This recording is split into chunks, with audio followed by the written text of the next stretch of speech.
Hej YouTube, velkommen til den her video. Og hvis jeg peger ned på tiden, så er det fordi, du snakker for meget, Anders. Det er jo tak, Nick. Verden. Og der Jeg står optages. Ja. Du optager? Ja. Okay, fint nok. Er vi klar? Ja, det er meget sjovt, det her. Okay. Yes, hej. Vi er studiegruppe 4, og det her er vores video omkring vores opgave nummer 4, som er den her virksomhedsanalyse. Den måde, vi har sat det op på, det er, at vi alle sammen sidder her i Egedal Kommune på her Mads Jensen, som er med os over Teams og som optager videoen. Det har vi valgt at gøre for ligesom at have den her analyse som en slags dialog, vi har med hinanden. Og så har vi så et PowerPoint som med nogle stikord og nogle figurer, som vi ligesom læner os op af.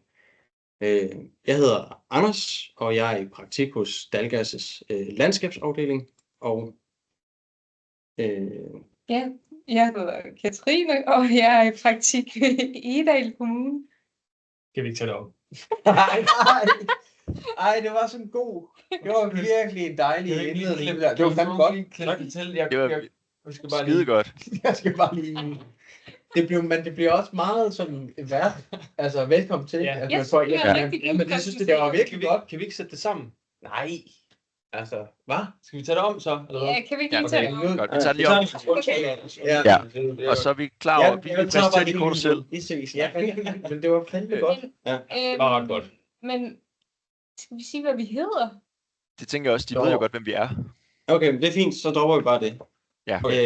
Så jeg starter med at køre introen, og Ja. når jeg skal gøre det, så kan du gå videre til det næste. Så ser vi Ja. diagrammet. Eller, ja, det er Yes. super. Så går vi ind i slides. Jeg slutter af med, Fuck, hvor fedt. jeg slutter af med, at vi har nogle noter og nogle diagrammer eller figurer i den PowerPoint, som vi læner os op af. Ja. Så slutter jeg søvnskift. Så går jeg videre. Det er skide godt. Mhm. Godt. Men I skal jo nok lige sige, ja, mig og Mads er vi i Egedal Kommune. Ja. Ja, men gør vi ikke bare det? Det gør vi på resten det næste af- skridt. Ja, Godt, Ja. tak. Godt nok. Optager du nu, Mads? Den optager stadigvæk, ja. Perfekt. Okay. Yes. Hej, vi er studiegruppe nummer 4, og det her er vores version af opgave 4, virksomhedsanalysen i vores praktik. Vi sidder her i Egedal Kommune, og så har vi Mads Jensen, som er med på Teams. Vores version af den her opgave, eller videoopgave, det er, at vi sidder sammen i et rum og har en dialog omkring vores analyser. Og til det, så har vi så et PowerPoint, som også bliver optaget, som har nogle figurer og nogle noter, som vi læner os op af. Yes. Det første, vi skal snakke om her, det er vores virksomhedsprofil. Og jeg vil gerne starte. Jeg er i praktik hos Dalgas' landskabsafdeling. Dalgas er ejet af Hedeselskabet, og det blev stiftet af Enrico M. Dalgas i 1866. Vi har et hovedkontor i Viborg og har cirka 25 kontorer i Danmark, og derudover så arbejder vi også i Tyskland og i Sverige og i lande over i Baltikum, og vi har i hele Dalgas, ikke i min afdeling, men i hele Dalgas, er der cirka 800 ansat. Yes. Og jeg er i praktik ved Egedal Kommune. Her sidder jeg i Centret for Bygteknik og Miljø. Jeg er mest tilknyttet vandløbsgruppen og naturgruppen. Ja, jeg er også i praktik ved Egedal Kommune. Det er i den samme afdeling og de samme natur- og vandløbsgruppe som Katrine, så tænker jeg ikke lige, at jeg vil sige det samme igen. Nej, og jeg arbejder ved Naturstyrelsen Hovedstaden, som forvalter 220.000 hektar af Danmarks hele areal. Og vi sidder ude i Dyrehaven og har et kontor derude. Og jeg sidder i Styrelsen for Grøn Arealomlægning og Vandmiljø i deres enhed for art og natur. Jeg startede oprindeligt i Miljøstyrelsen, men blev så flyttet over i den her styrelse den 25. september, så det var lige i starten af praktikperioden. Yes. Og vi har figuren med her til venstre for ligesom at give en fornemmelse af, hvor stor skala der ligesom bliver opereret på. Og der kan man se, at Skav, som har det her store nationale netværk, har tilknyttet rigtig mange medarbejdere. Og så Dalgas og NST, også godt deroppe af, og så kan man fornemme, at Egedal Kommune har med en mindre bid af Danmark at gøre, og er lidt mere lokal kontakt med figuren her. Man kan jo sige, at grunden til, at vi også har så mange medarbejdere, det er jo, at sammenlægningen, det var jo hele Landbrugsstyrelsen og halvdelen af Miljøstyrelsen. Så det er jo, fordi der er enormt mange opgaver tilknyttet SKAV, som styrelsen hedder, hvor at det, jeg sidder i, det er jo en meget lille del af det.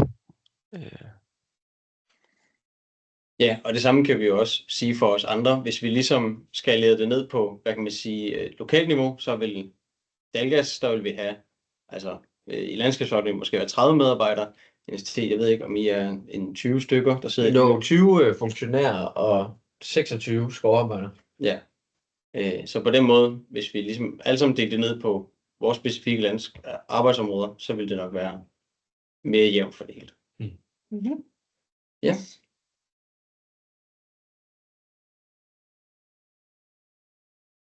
Ja, nu vil vi snakke lidt om de mål og værdier, der er i de forskellige virksomheder. Her har vi egentlig sammenlignet vores mål og værdier ret meget, fordi vi alle sammen gerne vil forvalte noget natur og gøre noget for biodiversitetskrisen. Det er lidt forskelligt sådan, på hvilket niveau vi arbejder på, men vi har egentlig bare set, at det er nogle ting, vi alle sammen arbejder for at forbedre. Ja, man kan sige, at vi har sådan nærmest alle sammen lidt de samme naturstrategi, hvor i Egedal Kommune, der har man defineret det specifikt inden for nogle indsatsområder. Og der, ja, altså, hvordan det er ved andre. Jamen, altså Dalgas,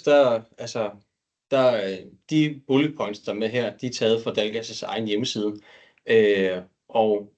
Men altså, Dalgas og Hedeselskabet har jo altid haft det med, at de ligesom de er jo ikke politisk styret, en politisk styret organisation som mange af de andre her, men vil altid ligesom arbejde med de opgaver, som er relevante og som er efterspurgt for ligesom at kunne vide og tjene penge på de opgaver. Så der er jo mange, der ligesom griner den historie med, at Skjern Å både er blevet rettet ud og genslynget af Dalgas, og det er jo fordi, at det har jo været de forskellige krav, der ligesom har været igennem tiden, men jeg synes også, det er et meget godt billede på den omskiftelighed, og selvom en virksomhed, der ikke er politisk styret, så er det stadigvæk en virksomhed, som adlyder det politiske billede, der ligesom er i nutiden.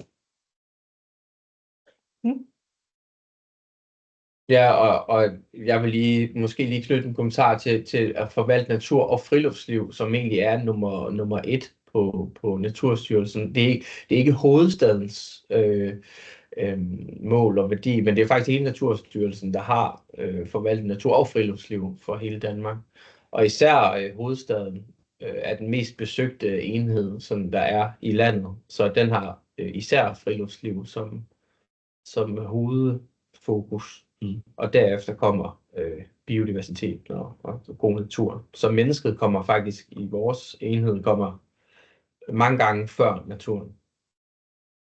Ja, og det ligger faktisk også lidt sådan i forlængelse af det, som er sådan det overordnede sådan mål, der er i Egedal Kommune, at borgeren skal være i centrum. Så det er lidt det samme. Og der har vi taget et organisationsdiagram med her for Egedal. Ja, jeg vil lige hurtigt her fra Teams nævne, at jeg sidder jo i art og natur der, og mest så er det arterne, jeg arbejder med. Og det handler jo meget om at opfylde de politiske, den politiske dagsorden, der ligesom er. Lige i øjeblikket, der fylder ulven en del, og så ændrer der sig en masse i den måde, vi forvalter ulve på. Så det ligger sig enormt meget op af det politiske, der er.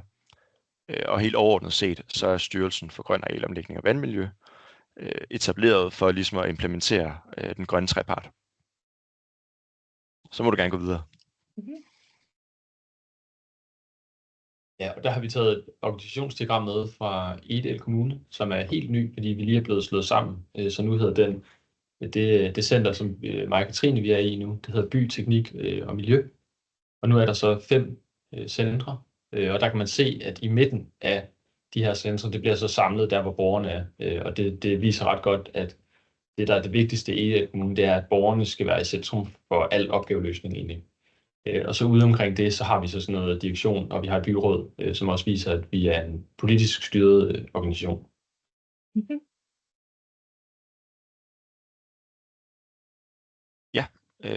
Og Skavs organisationsdiagram, der ændrer sig en del, og det er vist også, så vidt jeg ved, ved at blive fornyet igen med endnu et spor. Men man kan sige, overordnet set, så de 4 grønne kasser, man kan se, det repræsenterer hvert sit spor. Og jeg sidder ligesom i den her bedre natur, i enheden art og natur. De 4 blå bjælker, det repræsenterer de her lokale afdelinger, der også sidder rundt omkring. Vi har jo hovedkontor i Odense, men der sidder forskellige lokalafdelinger rundt om i landet. Og de hører så under stabsfunktionen, der sørger for ligesom at lave den her programstyring og portefølje.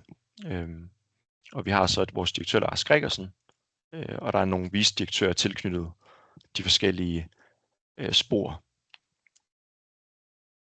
Ja, og hvilket leder det sådan meget godt sammen med Naturstyrelsens organisationsdiagram, fordi at der er en direktør, som ligesom har ansvar for stabsfunktionerne, som man har i Skav, og under det har en vicedirektør, som så står for de lokale enheder for det meste, og arealforvaltning. Så det vil altså sige, at direktøren og stabsfunktionerne og arealforvaltningen sidder i Randbøl, tæt ved Vejle, og så styrer de så ud fra der ud til enhederne. Og det vil sige, at der også hver uge er et chefmøde, som skovriderne sidder i, sammen med direktøren og vicedirektøren. Og skal man sige noget kort om Dalgas' organisations, hvordan den er opbygget, så er den som sagt ejet af Hedeselskabet, og så Hedeselskabet, der sidder ligesom direktionen, vores direktør Torben Friis Lange, og så er Hedeselskabet, det er ligesom det styrende, direktionen i det, og så er der Dalgas, som ligesom er den udførende del af den samlede, sådan, af hvad Hedeselskabet står for. Vi har også lidt om samspillet fra vores virksomheder ud til verden og ud til hinanden. En ting, vi har snakket lidt om, det er, at sådan nogen som Egedal Kommune, det er tit dem, der kan udarbejde et udbud. Og sådan en virksomhed som Anders Dalgas, det er tit dem, der byder på de udbud, vi har. Så det er lidt en måde, vi er forskellige på der. Ja. Man kan jo sige, at præcis som Katrine siger, de laver et udbud, og vi er så nogle af dem, der skal ud og tilbyde på de opgaver. Men vi har også vores kunder, det kan jo være alle i den her gruppe, det kan jo være Skav, og det kan være NST. På den måde er der sådan ligesom en ret klar skillelinje mellem os, at det er ikke os, der opfinder projekterne, eller hvad der ligesom skal laves, men vi er dem, der ligesom bliver hyret ind for at udføre dem. Så er der også meget samarbejde mellem Naturstyrelsen og kommunen. Vi laver tit nogle projekter sammen, hvis der er nogle arealer, der skal hegnes sammen, og nogle dyr, der skal være på de arealer. Så bruger vi ligesom hinandens kræfter til at lave noget fed natur. Ja, og jeg har også lige en enkelt ting, jeg også lige vil kommentere på, og det er også i det her samspil, er vi også blevet bedt om at snakke om, hvordan det er med konkurrenter og samarbejdspartnere, og der er mit indtryk for jer, at I ikke rigtig har så mange konkurrenter, men i det private regi, så er det lidt finurligt, at der er sådan der er lidt en smal grænse mellem det at være konkurrent og det at være en samarbejdspartner, fordi man kan blive hyret ind til at byde på nogle opgaver, hvor at man ligesom, hvor at man kan sige, firma A skal byde mod firma B og C, men i en anden opgave, så kan det være, at firma A går sammen med firma B og byder mod C, sådan groft sagt, at man ligesom, nogle gange så er man en konkurrent, og nogle gange så er det en underentreprenør, man ligesom hyrer ind. Og det kommer an på arbejdets størrelse og udførelse af det, hvor mange hænder der ligesom skal være på dækket. så er det også tit sådan, at hvis man finder nogle gode samarbejdspartnere, som man arbejder godt sammen med, så er det også tit, at det er dem, man forhører sig ved, og gerne vil bruge igen og igen til at være sikker på, at opgaverne de bliver udført godt.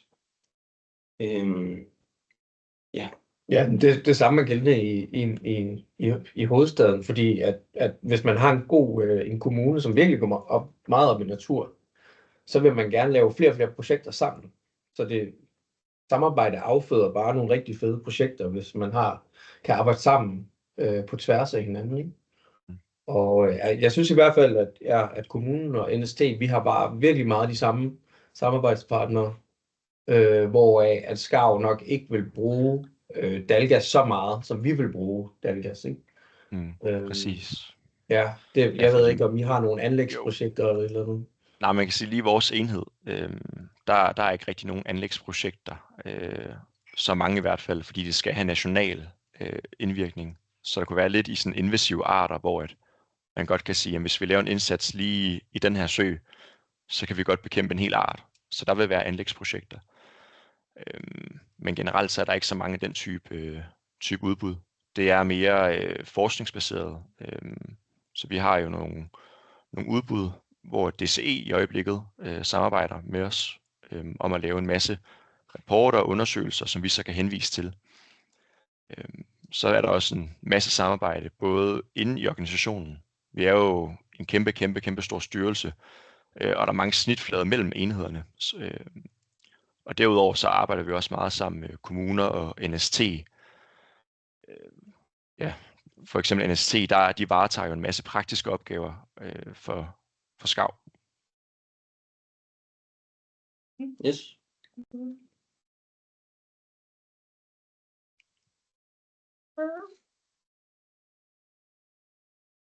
Ja, fremtidsperspektiver.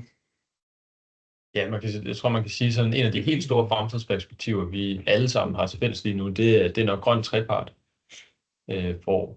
hvor vi faktisk har rigtig mange snitflader. Der er rigtig meget, som stadigvæk er ret uklart i grøn trepart. Der skal bare ske rigtig meget i 2025. I hvert fald for sådan en kommunes vedkommende, så ved vi i hvert fald, at vi skal sidde for bordenden i de forhandlinger, der er på i et lokale. Det gør I har noget med, hvordan jeres rolle er i trepart. Jamen jeg kan godt starte. Vi har jo ikke sådan noget, på nogen måde decideret nogle forhandlinger eller noget som helst i Dalgas. Det bedste vi kan gøre, det er at prøve at være de bedste til at løse de kommende opgaver, der end må være. Mere konkret så betyder det, at der bliver fortsat med at videreudvikle metoder og maskiner og enormt meget intern uddannelse af personale. Der er også rigtig meget med, at der kommer til at være nok arbejdskraft for Dalgas, altså om vi kommer nok til at være nok til at udføre alle de opgaver, der skal klares. Så der er også noget med, at man ligesom prøver at rekruttere noget tidligere, så man ligesom, at man nemmere kan få præsenteret en karriere i Dalgas, så man lidt nemmere kommer ind i det, og så Dalgas fortsætter med at være attraktiv for. Vi har mange konkurrenter, som også gerne ønsker at kunne boltre sig på markedet og være med i den grønne trepart og løse alle de opgaver, der skal løses. Så det er ligesom dem, man konkurrerer imod. Og noget af den måde, som Dalgas også ligesom prøver at fremhæve sig selv på, det er ligesom, der bliver snakket meget om det, der hedder en værdikæde. Og det vil sige, jamen, du skal have en entreprenør til at klare en del af opgaven, en entreprenør til at klare en anden del af opgaven. Eller for eksempel, du skal have nogen til at tynde, og så skal nogen til at hugge noget til flis og sådan. Men i Dalgas, der vil man gerne prøve at se, om man kan løse hele værdikæden, så der ligesom ikke er den udfordring, som Dalgas ikke kan klare. Så vi vil kunne løse alle opgaver på en eller anden måde. Ja. Ja, altså jeg i forhold til grøn trepart og sådan noget, så på vores enhed er vi jo meget på urørt skov. Altså det er jo ligesom, vi har ikke så meget, det er ikke klimalavbund og Jylland og alle mulige arealer, der skal tages ud. Så jeg tror lidt i forhold til at gøre det op i år, så er det sådan hver 4 år i forhold til et regeringsskifte, og så de her nye planer med grøn trepart, som er, altså hvis man skal give noget tidsperspektiv, så er det sådan noget 50-100 år frem i tiden, vi arbejder med lige nu. Og der er vi meget forskellige, ikke? I forhold til Dalgas, som er i morgen, og om et år, og 5 år, og I er Ja, også hver 4 år. hver 4 år. Der er sådan, når man er en politisk styret organisation, så der er noget med det der, med at nu er der snart valg og sådan noget, at det skaber lidt... Det kan være vanskeligt at arbejde med, når man arbejder med natur, hvor man gerne, måske nogle gange vil have de meget langsigtede briller på, men det kan nogle gange være svært, fordi der er nogen, der vil noget helt forskelligt, og så skifter det måske hver 4 år. Og det er jo også meget det samme for os, kan man sige. Når man er politisk styret, så er det jo hver 4 år, at der sker en masse.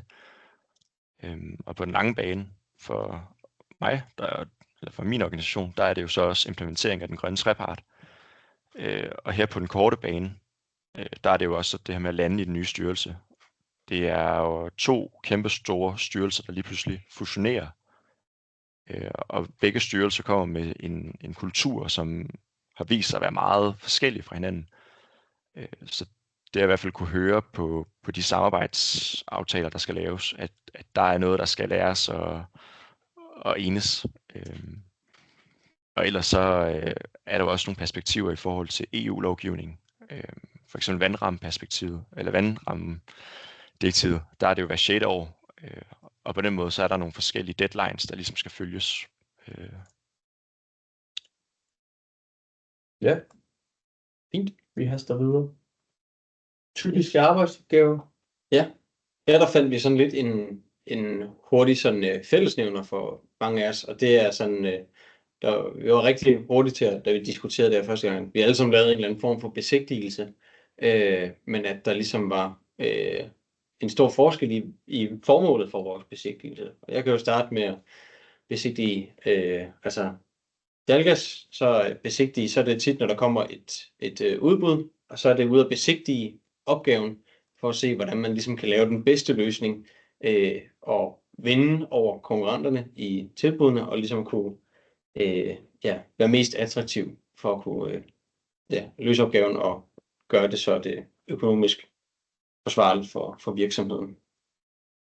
Og ved Egedal Kommune, der besigtiger vi ofte som myndighed, hvis vi bliver gjort bekendt med, at der er sket noget ulovligt et sted ude i kommunen.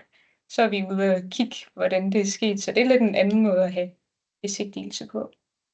Ja, og vi er sådan lidt mere driftorienteret, når vi besigtiger, eller udviklingsorienteret i forhold til nye anlægsprojekter, når vi er ude på besigtigelse.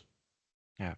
Nu har jeg ikke været så meget ude og besigtige, faktisk har jeg ikke prøvet det endnu, men det hænder, at vi også ligesom kommunen skal ud og besigtige, og det kan være i forbindelse med invasive arter eller noget, hvor de også tager ud og lige ser, hvordan det ser ud i den virkelige verden, inden man så tager tilbage på kontoret og træffer afgørelse. Ja. Men ellers sådan en typisk arbejdsopgave for Dalgas, det vil være, at der ligesom, der kommer et udbud, man tager ud og besigtiger det, man siger, man regner på det, man sender et tilbud, og hvis man vinder, jamen så er det at finde ud af, så er det med at projektlede og få løst opgaven. Og der er mange forskellige slags udbud. Det kan både være nogle store naturplejeprojekter, det kan være noget vedligehold, noget konvertering. Og nu taler jeg jo kun for landskabsafdelingen, som jeg sidder i, men jeg ved også, at skovafdelingen, der er det meget, at man ligesom bare er kunde, eller man er ansat hos en skovejer og bare passer skoven sådan med løbende, som en skovfod ville gøre det. Så det virker meget dynamisk, fordi der er mange emner i det, men er egentlig meget det samme. Ja, og i forhold til Egedal Kommune, så en snitflade også til jer to i hvert fald, det er naturplejeprojekter, som vi også har på en lidt anden måde, vi arbejder med det på, men ellers så er det rigtig meget jura med afgørelser, især i forhold til naturbeskyttelsesloven, og så arbejder vi også med vandplanprojekter for at opnå god økologisk tilstand i de modsatte vandløb. Og invasive arter, der bruger vi jo rigtig meget noget over fra dig, Mads, i Skav. Og vi har jo i mit kontor artsforvaltning, og det handler rigtig meget om at beskytte nogle dyr og skyde nogle andre. Man kan jo sådan groft sige, at vi står for alt vildt i Danmark og fastsætte jagttider på det vildt, der må skydes. Så har vi også det spor, der hedder beskyttede arter, og det er jo orkideer og sørge for, at byggepladser ikke lige kører over de sjældne. Så har vi også konfliktarterne, som fylder meget. Bæver og ulv, hvor vi også sørger for, at de bliver behandlet ordentligt. Trods stor opbakning til, at de ikke skal det. Og så sidst så har vi så de invasive arter, som også fylder en del, hvor vi også er i tæt samspil med både kommunen og NST. Yes. Godt. Var det Jamen, vi når ikke mere på den vores her gang. analyse? Yes. Her er der lige nogle kilder. Ja. Ja. Tak.